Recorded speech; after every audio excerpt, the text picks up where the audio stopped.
The history of insurance dates back thousands of years and has evolved significantly across different civilizations. Here's an overview of its development. 1.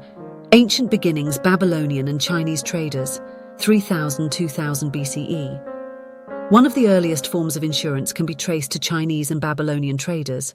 Chinese merchants would distribute their goods across multiple ships to minimize losses in case of a shipwreck. Similarly, the Babylonians had a system called bottomry, recorded in the Code of Hammurabi, where merchants could borrow money to finance shipments, and if the shipment was lost at sea, the loan did not have to be repaid.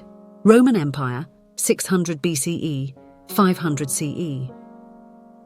The Romans introduced early forms of life insurance through burial societies, which pooled resources to cover funeral expenses for members.